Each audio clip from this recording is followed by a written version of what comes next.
My guest on today's episode of the Circuspreneur Podcast is founder and CEO of She Should Run, Erin Loos Cutraro. Welcome, Erin, to the podcast. Thank you so much for having me. I'm really excited for our conversation.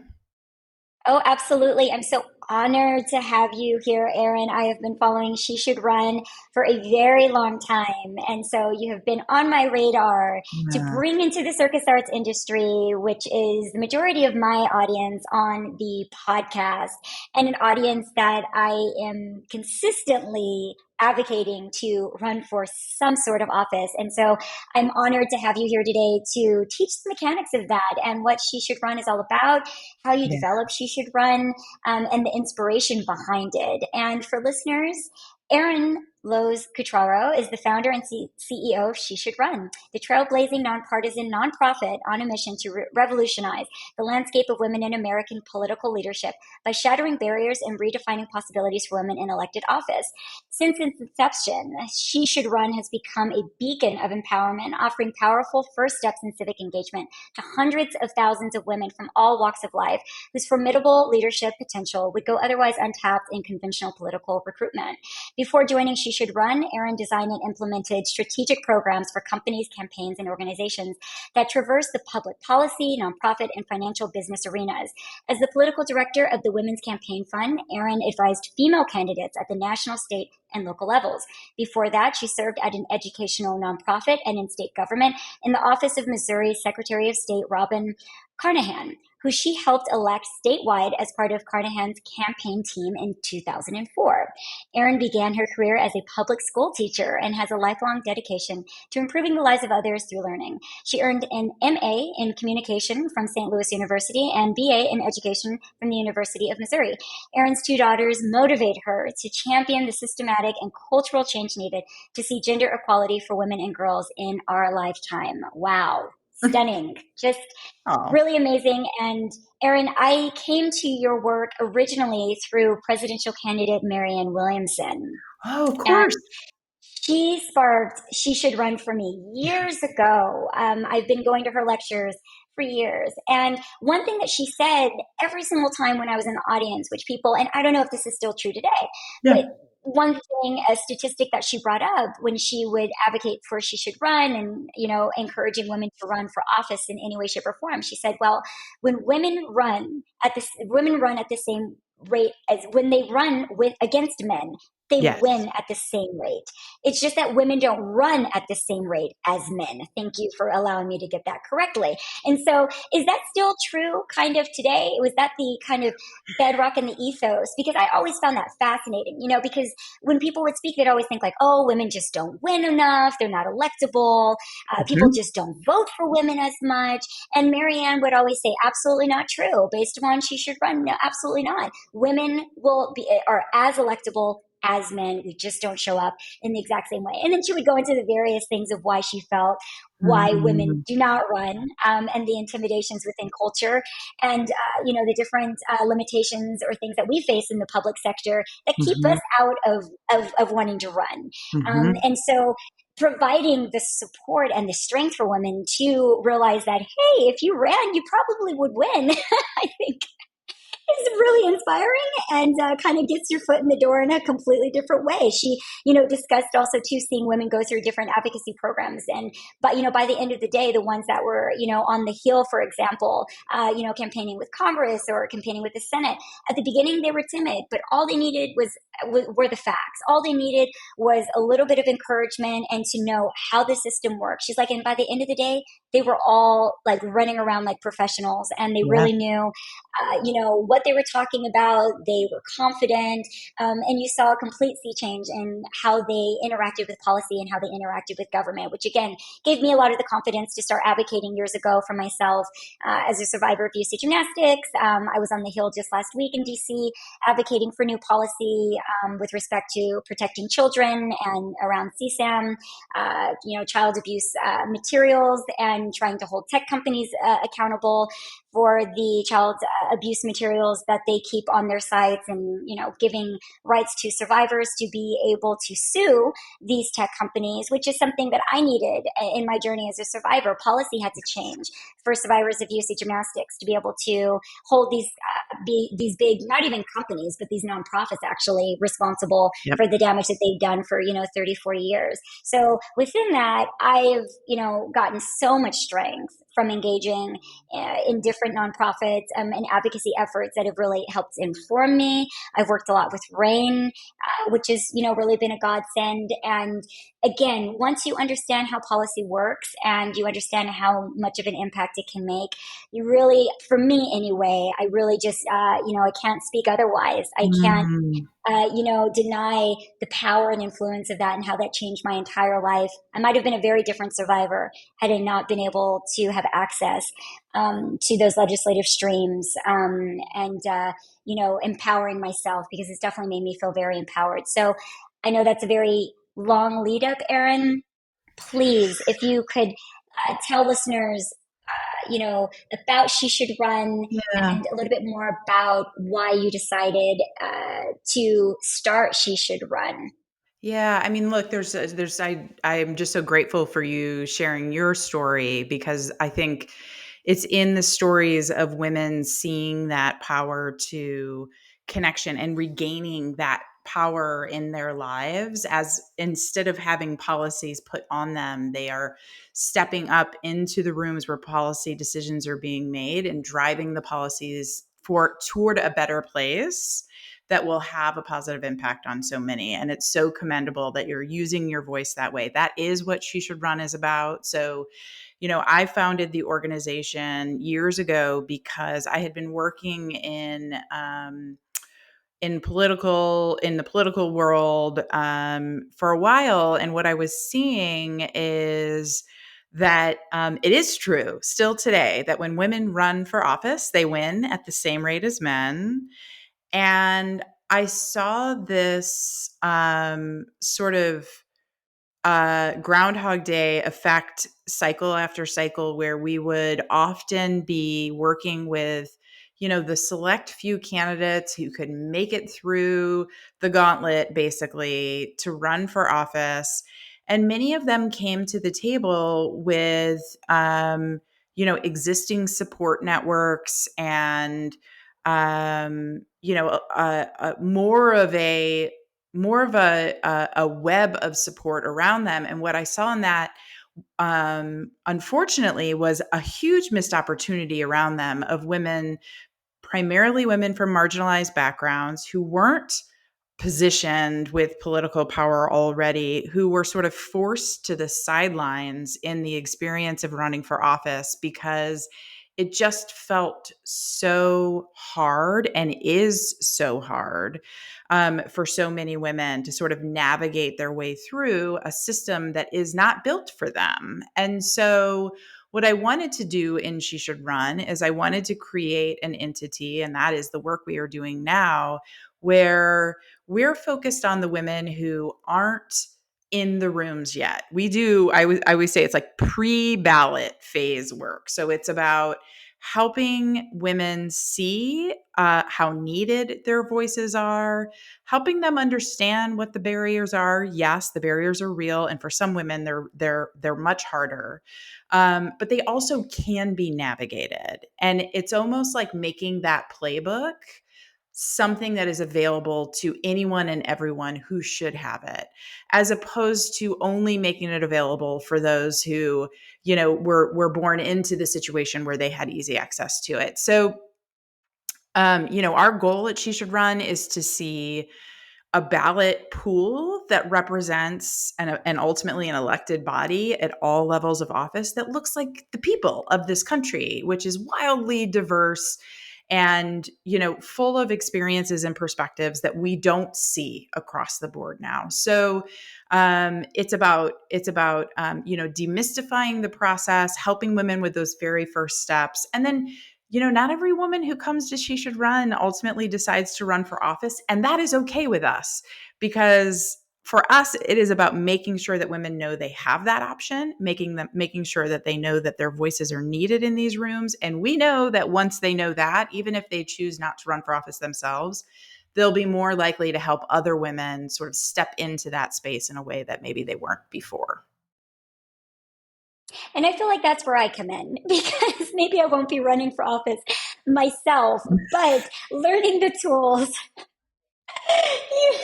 getting an education. Wait a minute. I feel like we can't stop there. Let me ask the question. Have you thought about running for office? Yes, I have definitely thought of running for office. I have had many, many moments, especially engaging with, with politicians and officials over the last many, many, many years, and seeing how could I also do that and have a circus career? Yeah. Because again, that's what I'm usually proposing for the circus arts industry. I say, maybe you can get a position where you can still keep your career, you can still keep your local small business as a circus, you can still keep your circus studio, you can still, tour.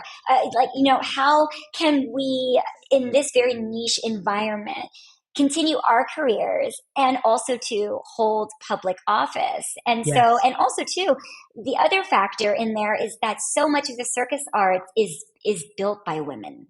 And the voice of women, though, within the circus arts is not always the strongest, which is kind of strange if you think about the fact that most circus arts is facilitated by women. So that was me trying to get you off the trail of me running for office. But back to that, I have definitely thought of it, and I have considered it. And maybe that would be in my future. I have definitely seen for myself too the power of advocacy, but I also understand as well what are the limitations that I think of immediately when I'm thinking about running for office, Erin. And that goes back to, do I want people to treat me a certain way? Do I want people to use things against me, against my character, that are probably not, most likely not true? And maybe some of them are true. They're just my perspectives. And can I hold up under the stress of that? I think that that's what I come to immediately, which Marianne would say, so they throw rocks at you. What's the big deal? Yeah. So they'll say mean things about you. Who cares? Like, get it, toughen up, and listening to Marianne say that for years has helped me to continue to advocate, because the advocacy realm too is also very difficult, especially these topics that no one wants to hear about. And politics is, an environment where I try to normalize this conversation, especially within the arts, because it's not that people are not informed in the arts about policy and about public policy, but it's more or less around what can it possibly do for me? And many times we've been shut out of those conversations as well. We find, when I come into the discourse and I'm sitting with, public officials, I'll see that like circus arts wasn't on the ballot. Maybe even the arts wasn't even on the ballot. The language wasn't even supported there. And again, most oftentimes it's because we are not there. We are not in the room. So I would assume that my sensitivities, Erin, are something that maybe you hear quite often. And also too, with respect to the arts, do you hear the perspectives of those in the arts having those kind of trepidations about wanting to go into politics? And again, it's not always necessarily politics. I know everyone calls it that, but I don't necessarily see it all as politics, because I'm in it a lot. I see it more or less as discourse on a state and like local district level. That's right. And look, I mean, you're hitting on a number of important issues, which I want to address head on, the both challenge and opportunity that exists in a number of professions that might have non-traditional work hours, or might require travel, and sort of unpredictability. It is hard to balance that and think about, well, which public office could a schedule like that work with?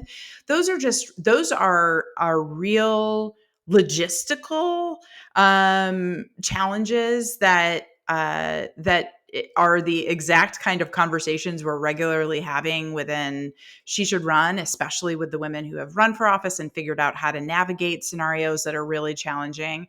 And certainly there are times where perhaps that particular season of your life isn't the perfect fit for certain elected roles. And that's okay too. But I think what we have done is we've thought about this as you can either be all in, or you're all out. And that is just not the reality of Mm. how our democracy works. It always takes engagement, and that engagement is going to look different at different points in your life. But we can't sit out completely. We don't have the choice to sit out completely, especially as women, and especially women from marginalized communities that can't sit out, because then their voices are not represented in any way, shape, or form. So I think when thinking about particular elected roles, it's kind of understanding where the opportunities are. And maybe that is in, a very local elected role that only requires you to be at, one in-person meeting a month, and you can figure out how to make that work, and the rest can happen virtually and doesn't have to happen at a specific time. There are certainly roles that allow for that. So I wouldn't write it off completely.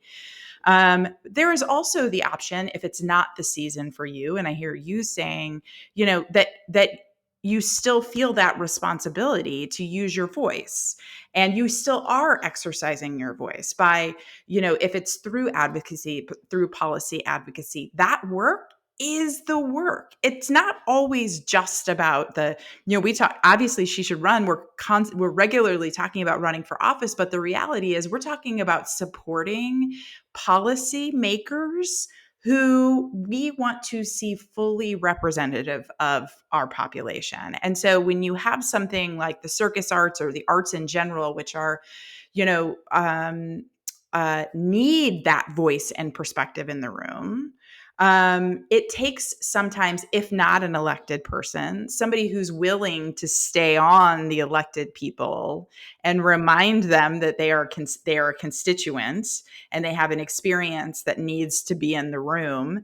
It is then it's the responsibility of the elected official, who hopefully, and most often, despite, the bad rep that some elected officials get, some for good reason, many just because we are in a point in our history where politics feels gross to so many people. The reality is that the majority of people, especially serving at the local level, are doing it because they want to make their communities better.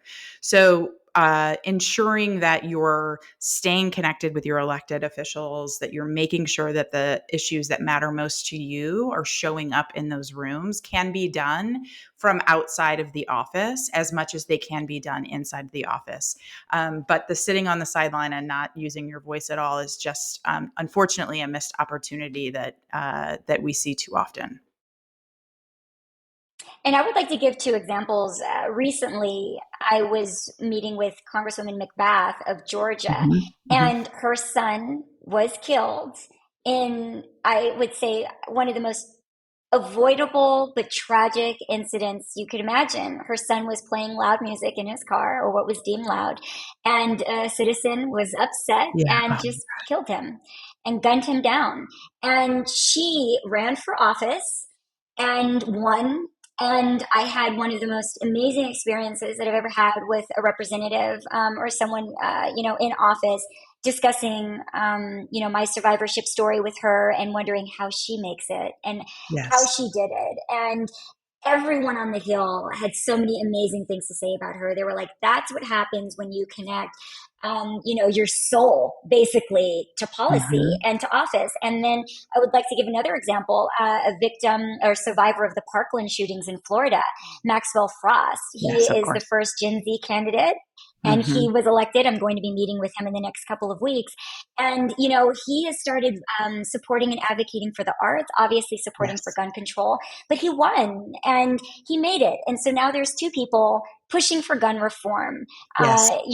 and making their mark that had no idea that some incident in their life would put them into politics in that way. And now their politics is veered into my world, Yes. as being a survivor and as being an artist. Yes. He's been doing some great works in preventing the hikes for visas. He obviously supports a huge hub in Orlando, which is one of the biggest entertainment hubs in the world, with the cruise Right. ship sector, and Disney. And so now I get to have conversations with him in and around that. You started that. Yes. What about supporting this art policy? And Yes. so I've seen the most the really amazing representatives are like what you're speaking about, Erin, those that have that personal connection to something in their life, whether it's through tragedy or whether it's through passion, right? I mean, That's right. through the circus arts, for example, where you're almost not going to find a more passionate audience Mm-hmm. than you're going to find in the circus arts. And sometimes it makes me really sad to see how much we give to this industry, but how little we're okay with it serving us back in some ways, Mm-hmm. and how little we even see us represented in these big roles or in these big conversations. And then recognizing also too, well, where is the gap there? And for me, it's engaging like what you're saying, Erin, in public policy, and then again getting those local officials elected. And there is probably, I think, one official, I believe that she's either from Vermont or New Hampshire, that is directly connected to the circus arts, that I can say for right now is in office Yeah. as a representative, and she has a direct connection to someone within the circus arts in like a prominent way. And outside of that, you have how many roles across the country that could be filled Over by a circus 500,000. arts individual. Oh, good number. There you go. Thank you for Yeah. throwing out those statistics to put that in perspective, Yeah. Erin. And that's what She Should Run does. I mean, you guys break down every nuance of public office and running for office and engagement. And do you assist as well, Erin, with elections and campaigning, or you teach how to do that? Do you set someone up with a team? What else does She Should Run Yeah. do with that entire? I mean, because, seeing, Marianne's campaign, I helped with her campaign running for Congress several years ago as a part of her, one of her commercials. I phone banked previously before. I mean, it's so much work, and it takes so many dedicated people to get someone elected. And again, people are up for it and people have so much energy, but it's quite something. Yeah, no doubt. So the work of She Should Run is primarily focused on that pre-ballot phase, but because we obviously care to see more women run for office, we know that once a woman makes the decision to run, that she needs a different level of support. So what we do is we demystify what those resources are. There are a lot of tremendous resources out there to help women once they've made the decision to run, around, how to raise the dollars, how to build a media campaign that's going to be a winning campaign, how to build the campaign support network that you need. That work tends to happen with partisan organizations. And it also happens. So She Should Run as a 501c3 nonprofit. So legally, we cannot endorse or get involved in races. That doesn't mean we can't educate, though. So we educate women on the organizations that exist that can give that direct support, because that direct support is so essential. It is also possible to get, though. I always pause in this and say, let's come back to the stats on this. When women run, they win at the same rate as men. They can do it. They're going to go find that support. It's going to be hard, but they're going to find the support that they need. Where we really see the challenges in this phase where women just aren't seeing the opportunity to run for office. They're not seeing the need for or the power in their voices being in these rooms where policies are being made. And so that's where we've decided to dedicate our time, and our resources are very much focused on that. And then we demystify the later stage for women. How much does it take to run She Should Run? How much are you guys up against Yeah. in assisting women to get their foot in the door and to, craft their voice, Yep. and then to get them through all those hoops and hurdles? I mean, especially when it comes to money and campaign financing. I mean, we saw that with Marianne Williamson's campaign. It was basically like, if you don't have $3 billion, you can't get in the game. You can't stay in the game. You're basically buying your way onto a ballot. And the insanity in and around that, which that comes down to policy, that's Citizens United, where you can, kind of facilitate and put as much money as you want into any type of campaign, and there's no cap. And, but that to me is, again, I would think another very difficult hurdle that might be intimidating for folks that are seeking to run for office. And so how does She Should Run support that and facilitate that? Yeah, so we've done research. We actually did research last year that identified 24 million American women who are not currently thinking about running for office, but should be. And the indicators for it were two things. And you actually mentioned, you already know what these are, which are, women who are motivated by an issue that's affected them personally, something, there are a variety of issues that bring women to elected office, but ways that they just know that if we had better leadership, more perspective, more women in these rooms, that they would fundamentally change for the better. So it's issue oriented individuals. And then it's also individuals who are already, linked to and dedicating time to community service. That may be through volunteerism. It is often not full time. It's something that they're doing on the side, but they're connected in their communities and yet still not thinking of themselves and the roles that they could have in elected office in their communities. So for us, it is a big task of how do we normalize, as you said, it's like, how do we normalize this conversation around political leadership and advocacy, and do so in a way that calls out the reality that we're facing right now, which is, people are disgusted by politics in our country right now, across the board. By the way, they feel tired by it, and we're here to remind folks that we have to know our histories here. We have to know how much work has gone into for centuries to get us to where we are today and the rights that we have today, no matter how hard today feels. We owe it to those who have done the work before us and to those who will come after us to try to make this world a better place. And so it's reminding folks that, we can't sit on the sidelines, that if you care, you're qualified to go for it. And that it may not be your season, and that's okay. But that doesn't mean that you should sit on the sidelines completely and not support someone else who can be your voice, who can be your perspective, because we all have to play a role in our democracy. It is absolutely essential for the health of this country and this world. Oh, that is so important. Thank you so much, Erin. How inspiring. And a reminder as well. And I bring up Marianne because I really learned so much of this in this way. And I'm so grateful for her, because I would never have discovered She Should Run and then had it on my radar for this many years. But she has said many times, if you have kids under the age of 5 or 6, you can sit this out. So if there you're it is. If you need that permission, take that permission. If you need that permission, take that permission, because I can hear them. I've got, some little ones. And she said, up till 5 or 6, you can sit this out. After that, you need to get in the game and you need to be a part of that. And I'm around so many brilliant circus industry women. They are running huge companies. They are making it work. They are figuring it out. They can wax philosophical with policy all day, every day. But I imagine as soon as we would start saying, what about going and running for office? Their first response would be like, not me. I think her. We're always pointing at somebody else. Yeah.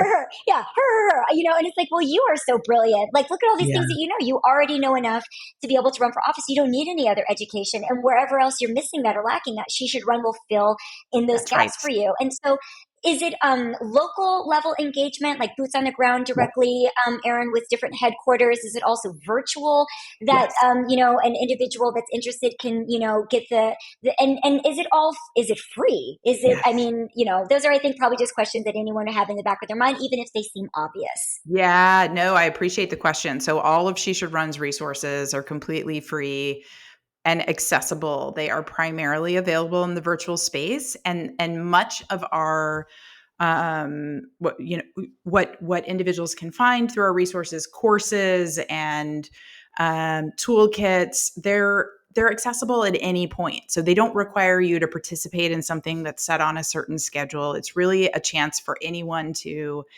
take that peek behind the curtain to know what it's going to take. And then, like I said, to do the work, we've done the work for you to demystify. So if you come in, some people come in and they come in real fast and they say, you know what, there is a seat I want to run for. It's local, and they want to get really technical and they want, the support that's needed when somebody's running for office. And we say, of course, as a 501c3, we can't actually support active candidates. But we can tell you the organizations that are there to support you. So we've done that research and we've made that highly accessible. So anyone can sort of they can sort by their state, by the type of office they're running for, to know who and what will be out there to support them when they are ready to go. And that is most of it. You said what is important, which is, if you've got the fire in your belly, you have the personal experience. There is not some magical resume that this takes. We too often set ourselves up to think that there is some checklist that well, I would have to know so much more to do this. No, are you somebody who's naturally curious, who is willing to do the work to understand the things that you may not know that you're going to need to find out? Great, okay. This is why women are winning at the same rate as men. And in fact, in some races, they're winning more than men. We're going to do the work. We can figure it out. But you got to have that fire in the belly. And it is, a lot of the core programming that She Should Run provides is about that. Like, find that thing that's your why. What is going to make you do the hard work? By the way, it's hard work to add one more thing to the long list of things you're already doing. We have to get realistic about it. Like, showing up for something and getting into the policy making space is going to take time, but it is also incredibly fulfilling. So figuring out what that fire in the belly is, knowing that you're going to go advocate for something that is going to make the world a better place will be something that brings that purpose and that meaning into your everyday in a way that frankly is hard to find these days. So while the work is hard, it is an incredible use of time that opens doors for so many others. And I wanted to close out the podcast with you today, Erin, in speaking about the most recent, I think, kind of campaigning that you were doing, which was He Should Run. And so can you tell us a little bit about why now it's He Should Run and the story behind that? Thank you so much. Yes. So I love that you brought this up. So She Should Run has quite a history of finding playful ways to raise awareness about the need for more women in office. So we once did, and I encourage you to look for it, a series that was a play on the old Dick and Jane Reader series, and it was called See Joan Run. About the reality that there are too many dicks in office. Promise you it will give you a good laugh. We also recently, and it was actually part of an April Fool's Day initiative that then led into much more awareness building, launched He Should Run on the playful side. But it was a way for us to be able to talk about that, in fact, He Should Run does not need to exist, despite the fact that we do regularly get this question, because the system was built for and by men. And the reason She Should Run exists is because the experience for women, both in their run for office, is different, and in the perspective and experience they bring to office. And that's the work that we do, is trying to level this playing field. So it won't be the last time that we come up with a creative way to make some noise. Thank you so much for making so much noise. Thank you so much, Erin. You are amazing. Thank you for all of the work that you are doing. It is such important work. I mean, it has informed me for years. And so informing this circus industry audience that I have, the high performance industry, those with an acrobatic or gymnastics background or in advocacy, if you are on the brink of thinking, where else can I take all of this? Please consider hooking up with She Should Run. I look forward to working with you more, Erin, in the future in providing even more outreach and education to the circus arts industry that I know once they feel like they have that engagement, they have that education, are going to definitely hit the ground running, because I just really want to see, a firestorm of women running for office from the circus arts industry. And I know that will be important part from She Should Run and by your brilliant work. So thank you very much for coming onto the podcast and for taking the time to speak to our audience that is not really all the time on everyone's, kind of periphery, we're kind of like on the outskirts, but we're very educated, and we understand policy, and we're paying attention to world events. We're very much engaged in the world with the way that our careers work, and we're from all over the world. And I always say, anyone asks me my politics or what I think, it's so out there because I've literally lived all over the world for my entire life. And so that perspective coming into an American political space, I think, is so beneficial. People that have such huge and broad perspectives that are coming from all parts of the world and making America their home, which are so many of my circus friends and family. So again, I appreciate you and all of your work, and thank you so much again for coming onto the podcast.